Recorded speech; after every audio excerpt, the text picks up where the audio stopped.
പ്രൈസ്തലോ, ദൈവം നിങ്ങളെ വിടുവിച്ച് പുറത്തു കൊണ്ടുവരും. ദൈവമോ മരണപാശങ്ങളെ അയച്ചിട്ട് യേശുവിനെ ഉയർത്തെഴുന്നേൽപ്പിച്ചു.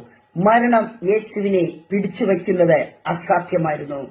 ദൈവം നിങ്ങളെ വിടുവിച്ച് പുറത്തു കൊണ്ടുവരുവാൻ ഒരു സമയം നിശ്ചയിച്ചിട്ടുണ്ട്. ആ സമയമായ ഈ ലോകത്തിലെ ഒരു ശക്തിക്കും നിങ്ങളെ ഒതുക്കുവാൻ കഴിയില്ല. അങ്ങനെയൊക്കെ നിങ്ങൾ പുറത്തു വരുന്ന ഒരു സമയത്തിലത്രേ നിങ്ങൾ എത്തിയിരിക്കുന്നത്. സ്വർഗത്തിലെ ദൈവം നിങ്ങളെ പുറത്തു കൊണ്ടുവരും. നിങ്ങൾക്ക് പുറത്തു വരുവാൻ കഴിയാത്ത വണ്ണം നിങ്ങളെ പിടിച്ചു ഒതുക്കുന്നത് ഏത് മേഖലയാണോ, നിങ്ങൾ അലട്ടുന്ന ചില രോഗശക്തികളാണോ, നിങ്ങളുടെ മുമ്പിൽ നിൽക്കുന്ന ചില പ്രതിസന്ധികളാണോ, നിങ്ങളെ പിൻപറ്റുന്ന ചില പാപ അന്ധകാര ശക്തിയാണോ, അതിനെ സ്വർഗത്തിലെ ദൈവം അഴിച്ചു മാറ്റിയിട്ട് ഉയർപ്പിന്റെ ശക്തിയോടെ ദൈവം നിങ്ങളെ പുറത്തു കൊണ്ടുവരും. ലോകം നിങ്ങളെ നോക്കി പറയുന്നുണ്ടായിരിക്കാം, നിങ്ങളുടെ കുടുംബം പുറത്തു വരികയില്ല, നിങ്ങളുടെ തലമുറകൾ പുറത്തു വരികയില്ല എന്ന്. സ്തോത്രം, ഹല്ലേലൂയ. ആ വാദത്തെ അസാധ്യമാക്കി തീർത്തുകൊണ്ട് എന്റെ സ്വർഗത്തിലെ ദൈവം നിങ്ങളെ ചിലതിനകത്ത് നിന്ന് വിടുവിച്ച് പുറത്തു കൊണ്ടുവരും. നിങ്ങൾ പുറത്തു വരും. ആമേൻ.